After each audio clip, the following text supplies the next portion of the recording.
आप यहां कदमों में पड़े हैं आईएमएफ के, तलवे चाट रहे उनके कि भैया डॉलर दे दो, डॉलर दे दो, तो वहां जब दे नहीं सकते तो ये खर्चा करने की क्या जरूरत है? और खुद अकेले नहीं जा रहे तो फॉरेन मिनिस्टर भी साथ जा रहे हैं। और दूसरा सबसे बड़ा इंपैक्ट है कि आईएमएफ के ऊपर जो भारत का इन्फ्लुएंस है, भारत की लॉबी जो वॉशिंगटन डीसी के अंदर है, उनका इन्फ्लुएंस, यही हजारों लोगों की जान ले ली अपनी इस करप्शन में। दो चीजें मैं आरजू कहना चाहूंगा कि कभी आपने नोट किया है कि जब मुसलमानों के ऊपर जो आफात हैं, कभी ये लम्हा फिक्रिया है, सोचना चाहिए। अमेरिका चढ़ दौड़ा था एक वेपन्स ऑफ मास डिस्ट्रक्शन का बहाना बना के, मिलियंस के हिसाब से मुसलमान गाजर मूलियों की तरह काटे गए थे वहां। कोई उसके ऊपर मूवी बनी हो, कोई किताब लिखी गई हो उसके ऊपर? बैसाकार सबसे बड़ा जेनोसाइड हुआ था वहां पे उस वक्त मुसलमानों पे, कोई बोला है आज तक वहां पे? आज तक कभी आप नोट करें कि आपके साथ के क्यों हो रहा है? अब मैं बताना चाहता हूं क्यों हो रहा है, जो मेरी इंफॉर्मेशन।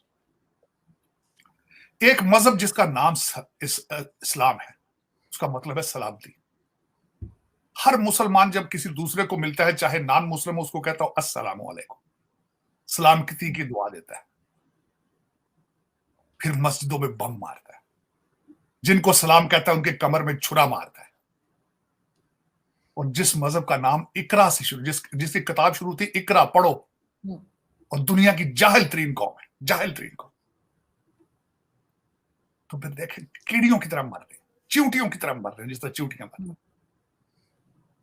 मैं कई दफा बैठता हूं तो मैं सोचता हूं, दुख होता है कि या मेरे मालिक ये क्या है हमारे साथ, ये क्या है?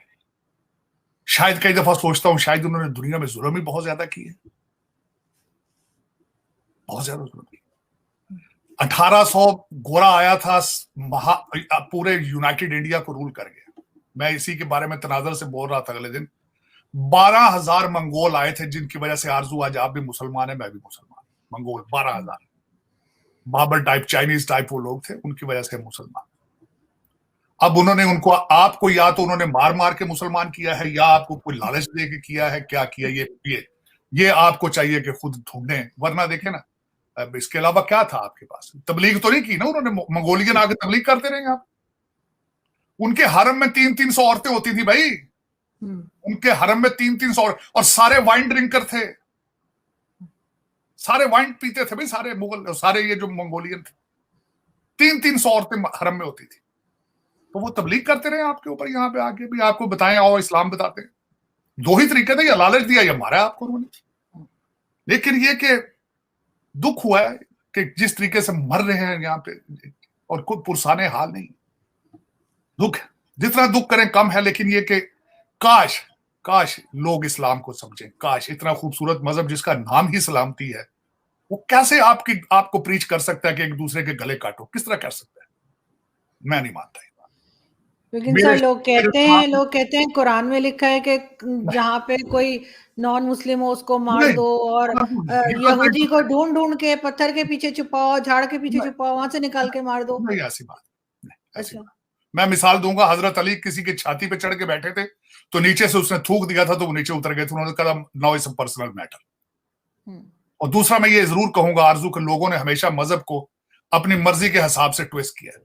जो आप बता रही हैं ट्विस्ट किया होगा, मैं उसको मजहब ही नहीं मानता जो आपको कत्ल करने का आपको तबलीग देता हो। ये कहता हो कि किसी जिंदा चीज का गला काट दो, मैं नहीं, ये चीज मैं इस पे इज्तनाब करूंगा, इस पे बोलने पे, क्योंकि मजहब एक बहुत खूबसूरत मजहब है। और दुनिया के सारे मजहबी जो है, मैं हमेशा ये समझता हूँ सेंटर इज द सेम। आप मुख्तलिफ तरीकों से आप सेंटर पे पहुंचने की कोशिश कर रहे हैं, लेकिन मजहब जिसका नाम इस्लाम हो, वो किसी को जो सलामती सारा दिन आपको कहता है अस्सलाम वालेकुम जी, मैं तुम्हें सलामती की दुआ दे रहा हूं। सोचें जरा डेप्थ इसकी। वो किस तरह प्रीच कर सकता है? गले काटो जाके किसी, जिसको सलाम कहना है उसका गला काट दो, ये पॉसिबल नहीं है।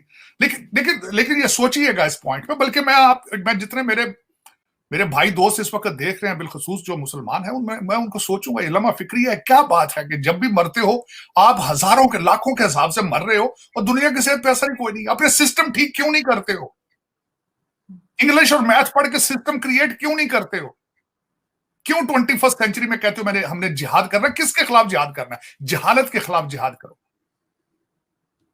गुर्बत के खिलाफ जिहाद करो, खुदा के लिए। नमस्कार दोस्तों, मैं हूं विष्णु कनेरिया। वीडियो में आगे बढ़ने से पहले मैं आपको बता दूं कि हाल ही में आईएमएफ की टीम पाकिस्तान के 10 दिनों के दौरे पर आई थी, जिसने पाकिस्तान का 6 अरब डॉलर का पैकेज कैंसिल कर दिया, जिसके चलते पाकिस्तान से ये न्यूज आ रही है कि अब पाकिस्तान का दिवालिया निकलने में कुछ ज्यादा टाइम नहीं बचा है, क्योंकि पाकिस्तान में अब हर शख्स महंगाई से बहुत परेशान है। जो चीज 100 रुपए की आती थी वो आज 200 रुपए की हो चुकी है। यानी इंडिया में किसी चीज पर 50% डिस्काउंट मिलता है तो वहीं पाकिस्तान में 50% माइनस डिस्काउंट चला गया है। आप वैसे बड़े अरसे से किसी जगह भी नहीं है, उसकी एक मैं छोटी सी मिसाल दूंगा। आप आईएमएफ की बात कर रही हैं, मैं इसके साथ है तो इररिलेवेंट, लेकिन वो भी बात बनती है। अजय डोवाल साहब जो है अभी एनएसए जो भारत के थे, वो वॉशिंगटन डीसी आए। वॉशिंगटन डीसी में बड़ी उनकी इंपॉर्टेंट मीटिंग्स हुई अपने अमेरिकन एनएसए के साथ, और बिलखसूस उन्होंने टेक्नोलॉजी, अमेरिकन टेक्नोलॉजी के बारे में उनके बड़े सक्सेसफुल रहा है। यूके गए, वहां पे उनको प्राइम मिनिस्टर उनसे मिला।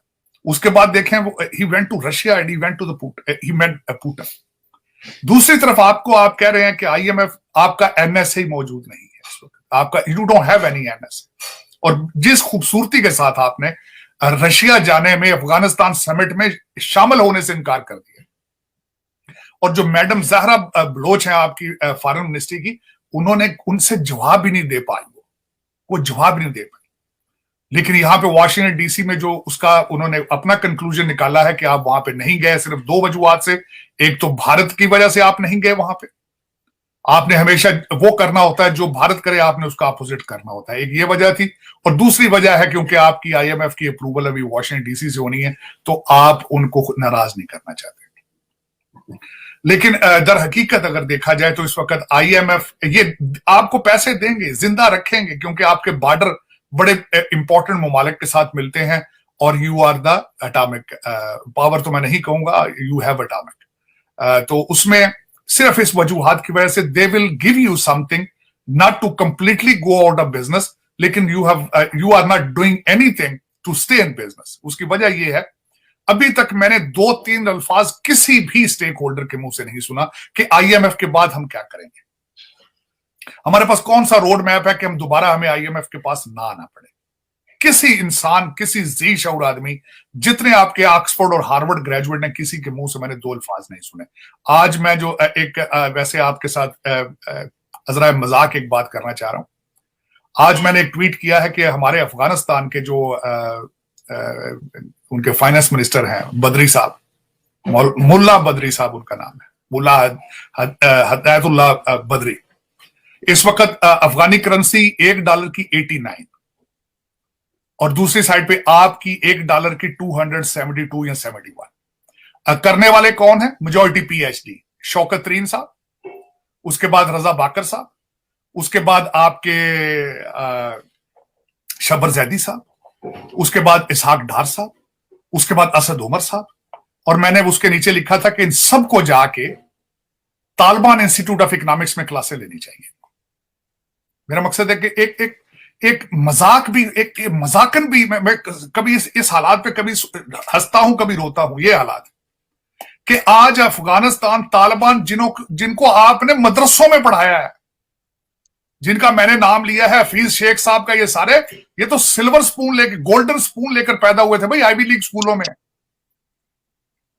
ये तो काम करते हैं ना आईएमएफ के लिए और वर्ल्ड बैंक के लिए। इनका मुल्ला बदरी के साथ तो कंपटीशन कोई नहीं। डॉलर सारा आज गया यहां से, पाकिस्तान से।